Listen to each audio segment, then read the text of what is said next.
Hello aspirants and welcome to RAS only.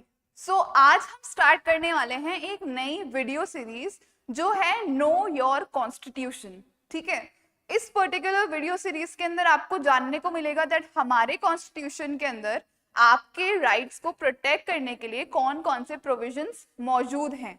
ठीक है, इससे क्या होगा, एक तो आप विजिलेंट सिटीजन बनोगे। ठीक है, आप फाइट बैक कर सकते हो अगर आपके साथ कुछ गलत हो रहा है तो। तीसरी चीज, आपके एग्जाम के लिए बहुत ज्यादा रेलेवेंट चीजें हैं ये जो कि आपको पता होनी चाहिए। ठीक है, सपोज करो आप RAS की तैयारी कर रहे हो। ठीक है, आपने एक साल लगातार जम के अच्छे से तैयारी करी है, आपने एग्जाम दिया, आपका प्रीलिम्स भी क्लियर हो गया, लेकिन एक हफ्ते बाद में न्यूज आती है कि आपका पेपर ही कैंसिल हो गया है। क्यों? क्योंकि पेपर लीक हो गया था। अब इस पर्टिकुलर सिचुएशन में आप लोग क्या करोगे? या फिर सपोज करो आपको नहीं पता कि आपकी कोई गलती है लेकिन पुलिस आपको अरेस्ट करके ले जाती है। इस सिचुएशन में आप क्या करोगे? कैसे फाइट बैक करोगे सिस्टम से? इसी पर्टिकुलर प्रॉब्लम्स के लिए, इन्हीं फंडामेंटल राइट्स जो आपके हैं उनको बचाने के लिए हमारा कॉन्स्टिट्यूशन ने आपको एक सेफगार्ड दिया है, जिसको क्या बोलते हैं हम, मैग्ना कार्टा भी बोलते हैं हमारे कॉन्स्टिट्यूशन का, जो कि क्या है, आर्टिकल 32 और आर्टिकल 226। सुप्रीम कोर्ट के मामले में आर्टिकल 32 और 226 is for your high courts, जो कि क्या है, आपकी जुडिशियल रेमेडीज हैं। ठीक है, जुडिशियल रेमेडीज क्या होती हैं आपकी, जो आपको प्रोटेक्ट करती हैं, ठीक है, from the tyranny of any government institutions और एनी प्राइवेट इंडिविजुअल्स, जो आपके अधिकारों की क्या करती हैं, सुरक्षा करती हैं। ठीक है, BR अम्बेडकर जी जिन्होंने हमारे कॉन्स्टिट्यूशन को ड्राफ्ट किया था, he was the drafting committee के मेंबर थे, चेयरमैन थे वो। ठीक है, उन्होंने क्या बोला आर्टिकल 32 को, कि ये हमारे कॉन्स्टिट्यूशन का हार्ट और सोल है। हार्ट और सोल है मतलब ये बहुत ज्यादा एक इम्पॉर्टेंट आर्टिकल है, क्योंकि जितने भी हमारे फंडामेंटल राइट्स हैं वो बेस्ड हैं इस एक पर्टिकुलर आर्टिकल के ऊपर। क्यों? क्योंकि अगर कोई से भी फंडामेंटल राइट्स वायलेट होते हैं तो आर्टिकल 32 जो है वो उनको वायलेट होने से बचाएगा और आपका अधिकार आपको वापस दिलाएगा। जानते हैं कैसे? सबसे पहले देखते हैं आर्टिकल 32 क्या कहता है। ठीक है, आर्टिकल 32 कहता है कि आप सुप्रीम कोर्ट जा सकते हो अगर आपका फंडामेंटल राइट्स जो है वो वायलेट हुए हैं, तो you can go to the supreme court if your fundamental rights are violated. Similarly article 226 जो है वो सेम अधिकार देता है किसको, हाई कोर्ट्स को, लेकिन यहां पर हाई कोर्ट्स का जो है वो एरिया ऑफ जुरिस्डिक्शन ज्यादा है। सुप्रीम कोर्ट में हम सिर्फ फंडामेंटल राइट्स के वायलेशन के लिए जा सकते हैं, वेयर एज हाई कोर्ट्स के अंदर हम फंडामेंटल राइट्स प्लस आपके कोई भी और लीगल राइट्स जो है उसके सोल्यूशन के लिए, उसके सेफगार्डिंग के लिए हम सुप्रीम कोर्ट को अप्रोच कर सकते हैं। ठीक है, सुप्रीम कोर्ट जो है वो नेशन वाइड गार्जियन है और हाई कोर्ट जो है वो उस पर्टिकुलर स्टेट के गार्जियन होते हैं। ठीक है, स्टेट वाइज गार्जियन होते हैं आपके। ठीक है, नाउ मूविंग ऑन। अब इस आर्टिकल 32 के अंदर है क्या? ठीक है, किस तरीके से आपको ये प्रोटेक्ट करता है? तो इसके अंदर होती है हमारी 5 रिट्स। रिट्स बेसिकली क्या है? रिट्स बेसिकली है आपके ऑर्डर है। क्या है? ऑर्डर है कोर्ट का। ठीक है, जहां पर आप, जिसके ऊपर हर एक इंडिविजुअल को या किसी भी गवर्नमेंट अथॉरिटी को एक्ट करना बहुत ज्यादा जरूरी होता है, बहुत कंपल्सरी होता है। ठीक है, सबसे पहला हमारा जो रिट है वो है हेबियस कॉर्पस। हेबियस कॉर्पस क्या होता है? फॉर एग्जाम्पल, आप लोगों ने जय भीम मूवी देखी होगी। जय भीम मूवी के अंदर कोर्ट क्या ऑर्डर करती है? Court writ of habeas corpus order करती है उस पर्टिकुलर इंसान को कोर्ट में पेश करने के लिए। दे ask for the body of, ठीक है, जो भी इंसान है उसको कोर्ट में पेश करने के लिए, कोर्ट के सामने लाने के लिए कोर्ट ऑर्डर करती है। ठीक है, so they ask for what? They ask for the person himself, कि उस एक जो पर्टिकुलर इंसान जिसके लिए रिट दायर की गई है उसको कोर्ट के सामने लाकर और पेश किया जाए। ये मोस्टली किन केसेस में होता है? जहां पर इलीगल डिटेंशन हो जाता है। ठीक है, इलीगली किसी को भी अरेस्ट किया जाता है तो उसके लिए आप कोर्ट के अंदर रिट अप्लाई कर सकते हो और कोर्ट जो है फिर कमांड करेगी उस पर्टिकुलर अथॉरिटी को कि इस इंसान को आप कोर्ट के सामने लाकर पेश करो। ठीक है, then second your writ is of mandamus. Mandamus बोलता है दैट वी कमांड, अगर कोई भी अथॉरिटी है, ठीक है, गवर्नमेंट अथॉरिटी है, वो अपना काम नहीं कर रही है, फॉर एग्जाम्पल आपके एग्जाम्स हो गए, लेकिन आरपीएससी ने रिजल्ट को बहुत ज्यादा होल्ड कर लिया unnecessarily without any reason. So the court can command RPSC to release the results. ठीक है, सो दैट एस्पिरेंट्स परेशान ना हो. ठीक है, सो इस पर्टिकुलर रिट से court can command any of the public authority to do their duty. Okay, then comes your सर्शियोरिटी.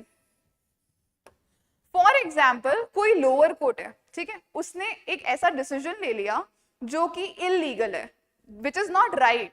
So the higher courts, the high court and the supreme court, उनके पास पूरा राइट है उस decision को क्या करने का, क्वैश करने का, उसको बिल्कुल पूरी तरीके से नलिफाई करने का उनके पास राइट है. ठीक है, then comes your writ of prohibition. Prohibition क्या कहता है कि अगर कोई लोअर कोर्ट है, ठीक है, वो अपने जुरिस्डिक्शन के दायरे से बाहर निकलकर कोई फैसला ले रहा है, मतलब जितना उसका जुरिस्डिक्शन बनता है उससे ज्यादा अगर वो फैसला ले रहा है, तो हायर कोर्ट्स क्या कर सकते हैं, उनको बोल सकते हैं that this is not your area of jurisdiction and your say in this particular case is not valid. ठीक है, सो प्रोहिबिशन के अंदर क्या करता है सुप्रीम कोर्ट या हाई कोर्ट, वो प्रोहिबिट करता है किसी भी लोअर कोर्ट को अपने दायरे से बाहर के केसेस के अंदर कोई भी अपना जजमेंट देने से. ठीक है, then comes your quo warranto. It questions that by what authority, क्या अथॉरिटी है आपकी कि आपने ये पर्टिकुलर डिसीजन लिया है. ठीक है, वो क्वेश्चन करता है किसी भी पब्लिक अथॉरिटी को कि किस अथॉरिटी से आपने ये एक्शन पर्टिकुलर लिया है. ठीक है, फॉर एग्जाम्पल अगर कोई ऑफिसर है, ठीक है, अभी आपने एक रीसेंट केस सुना होगा दैट एक फर्जी आईपीएस ऑफिसर घूम रहा था यहाँ पर. ठीक है, सो अगर आप चाहो तो कोर्ट के अंदर आप एक पिटीशन डाल सकते हो किसी भी उसके लिए कि आप किस अथॉरिटी से कोई भी डिसीजन ले रहे हो.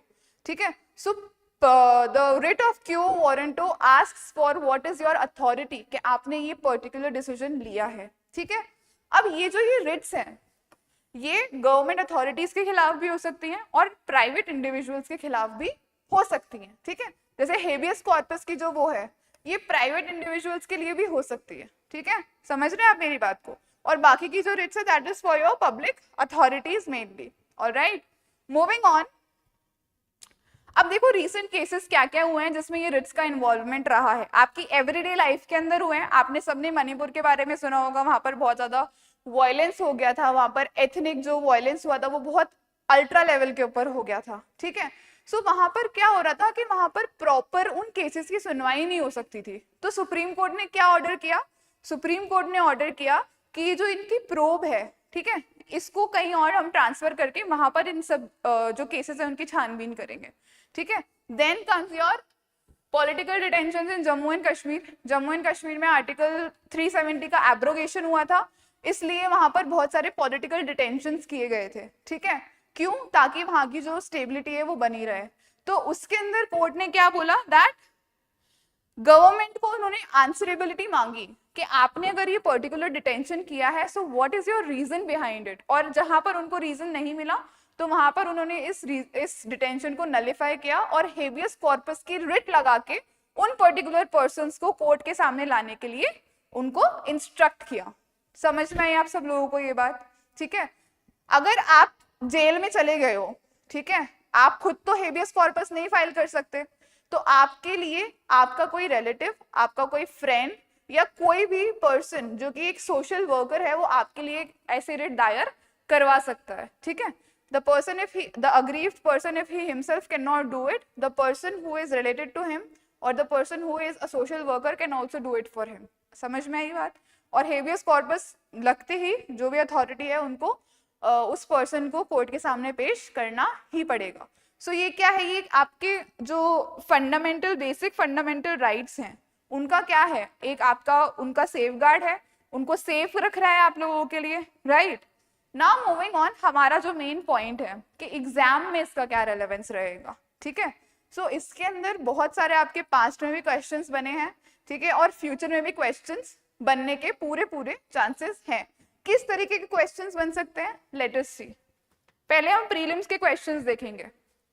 Which of the following writs can be issued against private individuals as well as the state. Tell me, which of the following writs can be issued against private individuals as well as the state? Tell me, कौन सी writ है? अभी बताया था मैंने, आपकी habeas corpus है. State मतलब public authority. State का डेफिनेशन पता है ना आप सब लोगों को, एज पर आर्टिकल 12, राइट? सो स्टेट के अंदर आपकी सारी पब्लिक अथॉरिटीज आ गई, राइट? तो कौन सा है जो प्राइवेट इंडिविजुअल्स और स्टेट दोनों के अगेंस्ट इशू किया जा सकता है? It is your habeas corpus which demands the body of the person. ठीक है, मूविंग ऑन, एक और क्वेश्चन देख लेते हैं.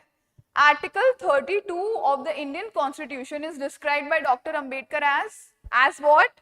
As the heart and soul of the Constitution. Alright? अब एक बार मेंस के भी क्वेश्चंस देख लेते हैं कि किस तरीके से मेंस में आपसे ये क्वेश्चंस पूछे जा सकते हैं. तो देखो, judicial remedies act as what? The ultimate safeguard of fundamental rights. ये एक स्टेटमेंट दिया है आपको and this is very much correct कि जो जुडिशियल रेमेडीज हैं वो क्या करती हैं? It acts as what? It acts as the safeguard of your fundamental rights. फिर क्या बोला है आगे एग्जामिनर ने? That discuss with reference to articles 32 and 226, जो हमने अभी डिस्कस किया है. Very easy to answer. जो भी इंफॉर्मेशन हमने अभी ली है उसको आपको एक क्रिस्प और कंसाइज्ड मैनर के अंदर प्रेजेंट करना है. ठीक है, then moving on, explain the significance of writ jurisdiction in protecting individual liberty with examples from recent Supreme Court interventions. Examples भी देखे हैं हमने. ठीक है, हमें क्या एक्सप्लेन करना है? सिग्निफिकेंस एक्सप्लेन करना है रिट जुरिसडिक्शन का.